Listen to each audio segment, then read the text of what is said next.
जग धोका देऊन हुशार झालं आणि आपण विश्वास ठेवून मूर्ख झालो. आपल्याबरोबर असणारी सगळीच माणसं आपली असतात असं नाही. कारण इतिहास पण सांगतो, नेहमी जवळच्या माणसांकडूनच घात होतो.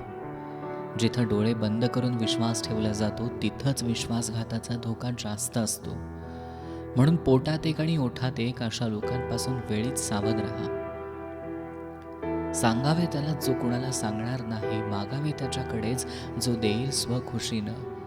आवडून घ्यावे तेच जे मिळालं आहे नशिबाने, नाते जोडावे त्यांच्याशीच जे निभावतील निस्वार्थी मनाने. मनातल्या अनेक अनमोल भावना मनातच राहिल्या तरी चालतील, पण चुकीच्या व्यक्तीसमोर त्या भावना व्यक्त करू नका, त्यांना कवडीमोल करू नका. रियालिटी: जेव्हा आपण लोकांना महत्त्व देतो तेव्हा त्यांना वाटतं की आपण नेहमी फ्री असतो, पण त्यांना हे नाही समजत की आपण त्यांच्यासाठी स्वतःचे काम बाजूला ठेवून त्यांना जास्ती महत्त्व देतो. आठवण आल्यावर हक्कानं बोलता यावं एवढी नात्यात मोकळीकता असावी, आणि दुराव्यातही नातं हिमतीनं पेलता यावं एवढी नात्यात जवळीकता असावी. भेट झाली की फोटो काढत जा, कारण माणूस दूर जातो पण फोटो आयुष्यभर सोबत राहतात. दुःखाचा विचार करत बसलं की समोर उभं असलेलं सुख डोळ्यांना दिसत नाही. खरं प्रेम झाल्यावर समजतं, एक व्यक्ती आपल्यासाठी सगळं काही असू शकते.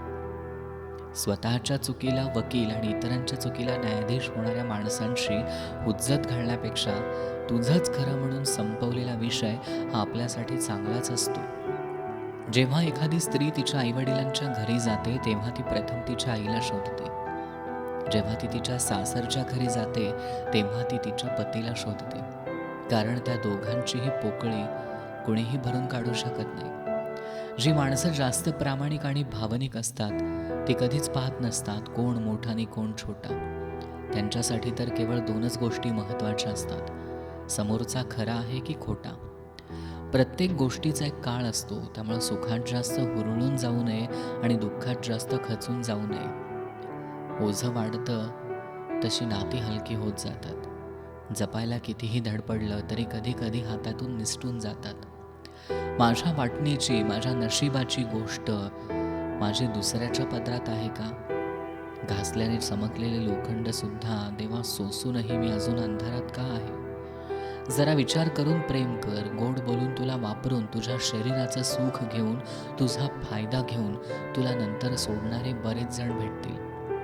तुझं खरं प्रेम कोण आहे तू स्वतः ओळख, मग प्रेम कर.